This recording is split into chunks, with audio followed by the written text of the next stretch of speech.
Well, hello everybody and welcome. I am going to do another one of my treasure talks. So these are all the marbles that I have found. They are pretty awesome. Some of them I like better than others, like this one. I absolutely love this marble.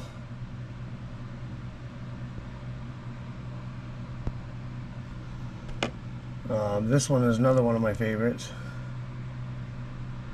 So crystal clear. I just love it. This one's cool.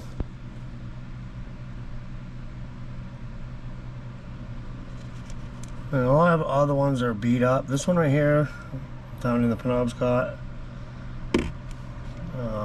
Some from dump sites. Pure white one. This green one that I found. Then we got some runaways. But anyways, guys, I just wanted to show you guys some of the stuff that I found. I'm sure that a lot of you have seen some of this stuff, but others haven't.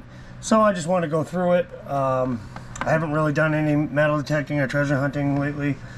But yeah, they're pretty cool. So if anybody knows anything or sees anything special here, has any comments about it, go ahead. Let me know. That'd be pretty cool. This one's actually pretty awesome.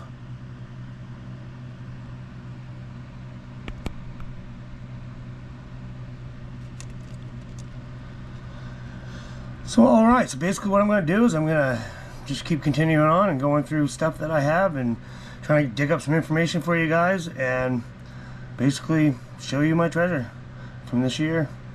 Maybe some from last year.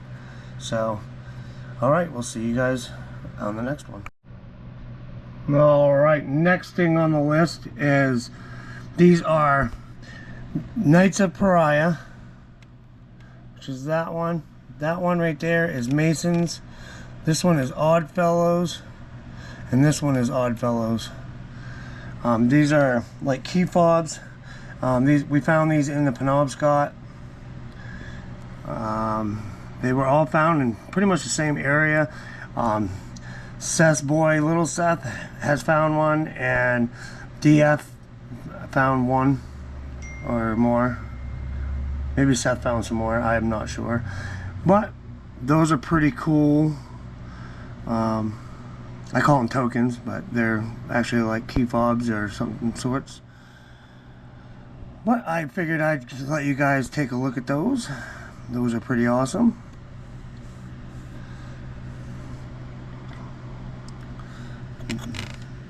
They don't really have much on the backs.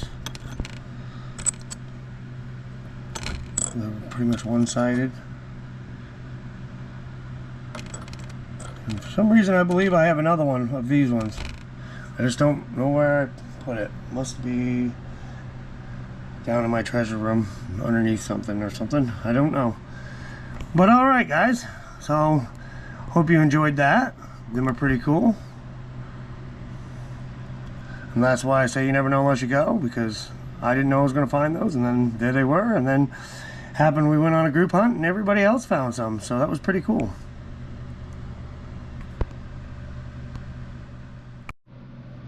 Alright guys, so what we got here are the rings that I found this year.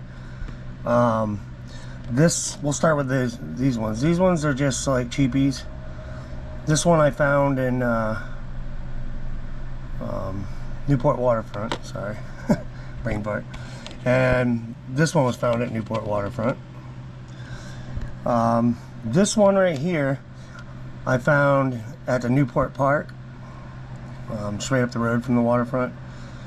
Have not tested it, but I'm pretty sure it's probably real. I gotta get one of those scratch test kits and test it. This one my sister found in Detroit, right on the edge of the river. It's 14 karat gold. It says 14K inside, and I'm pretty sure the sapphires. So yeah, that's pretty cool. I was pretty excited. We're walking down the stream and she's like, "Look what I found!" And I was like, "Are you freaking kidding me?" But She sure did. She's got eyes like a hawk. Alright, and this one was found in the Penobscot. This one's pretty neat. I mean, it's original. It says sterling inside of it. It used to have a stone. I couldn't find no stone. I was thinking about getting an outdoors with Aaron one that will fit in there. It fits my finger perfectly. So it's a pretty cool ring. Never found anything like it.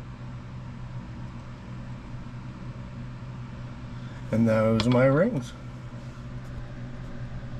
that I found this year.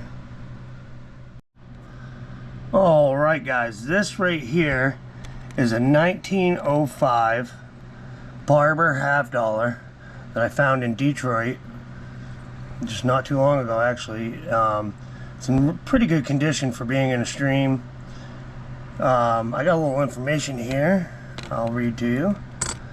The 1905 S Barber half dollar estimates the value of a the 1905 S Barber half dollar in average condition can be worth $26, while one in mint state could be valued around $7,000.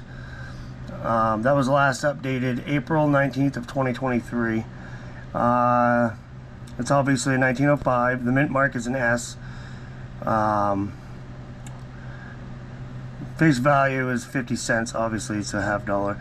They produced 2,500,000 of them.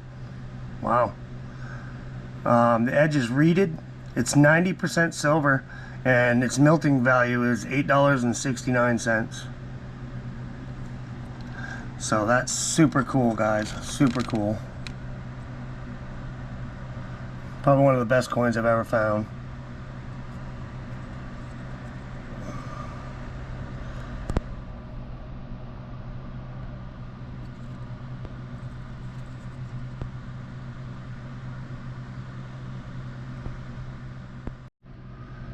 Next up is this Loyal League belt buckle.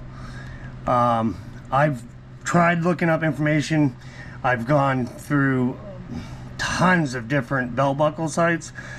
Everything that keeps coming back to this belt buckle has to do with the Underground Railroad, the Emancipation Proclamation with Abraham Lincoln, and it was found right down the road from the statue and everything they got about the Underground Railroad up in Brewer.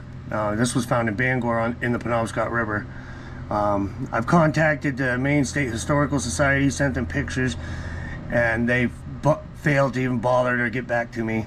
What I heard was that they really don't want to take in any artifacts because they don't want to have to do the paperwork on them and everything.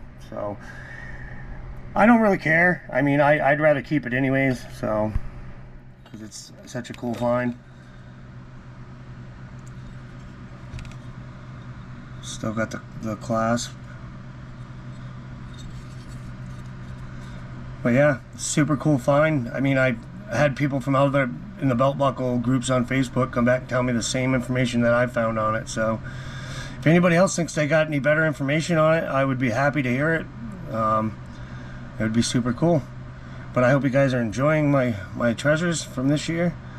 I found some pretty cool stuff.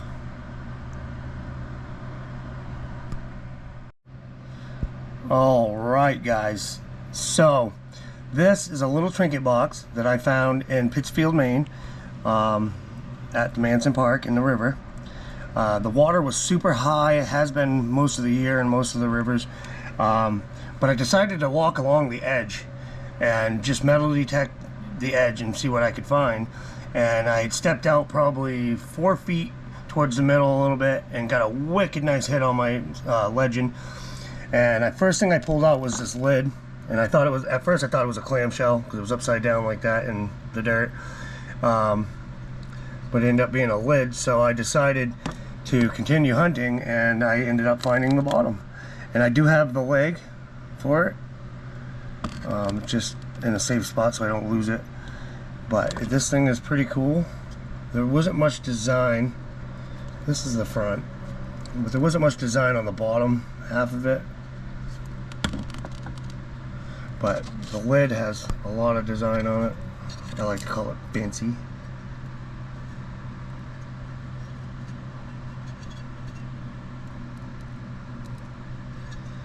But yeah, that's pretty cool, guys. I don't have too much information on it, but you know, you get out there and you hunt and you find some great things sometimes.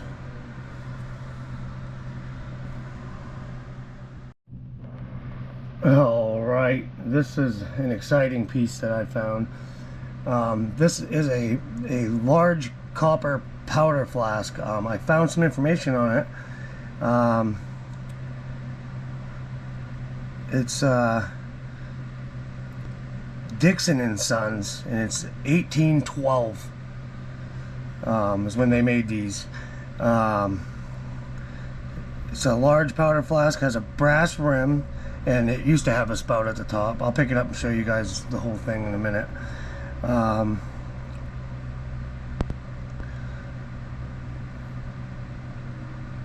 It used to have small rings on the side to hold a strap.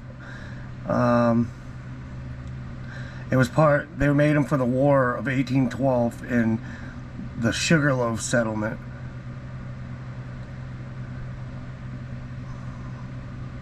It was from Port Colborne, Ontario, Canada. So that's pretty cool.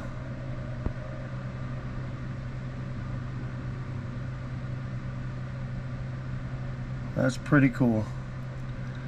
That's pretty much all the information there is. I mean, except for like diameters and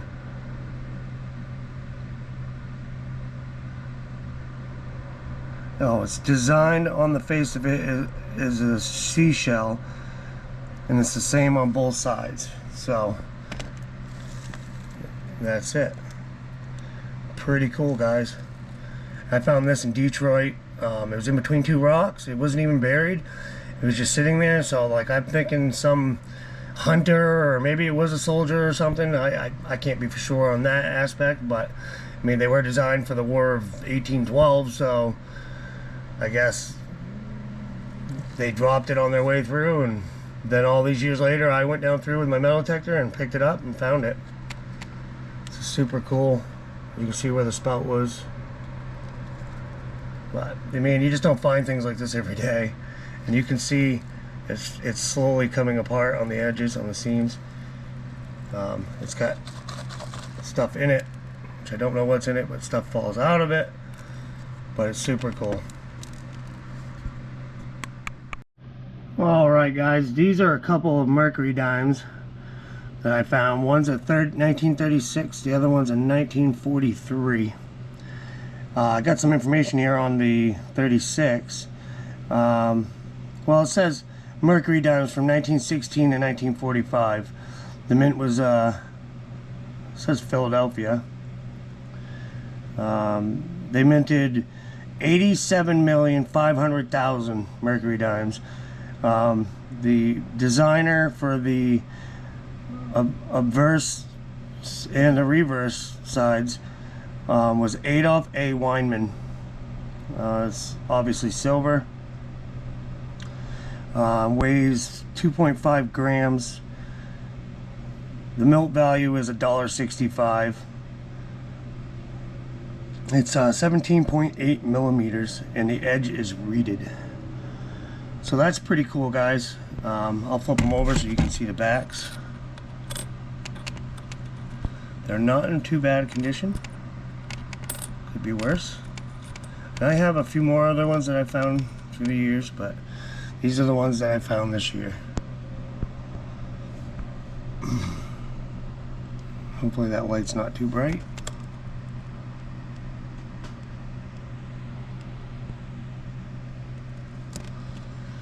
Super cool.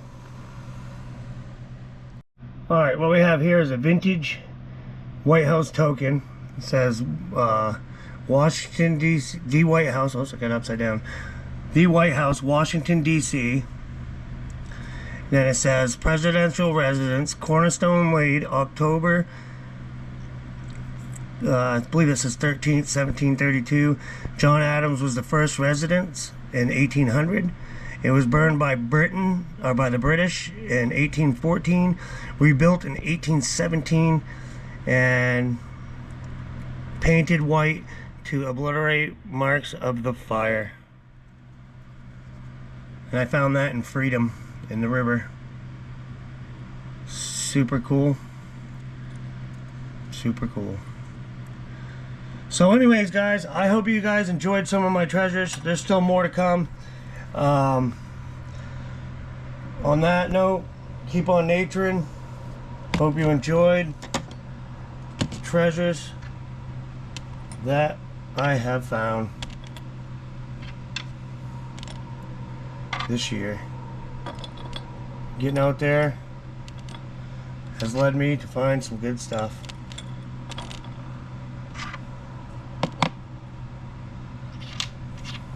And I appreciate everybody. We'll see you next time. And if I haven't already said it, keep on naturing. Peace.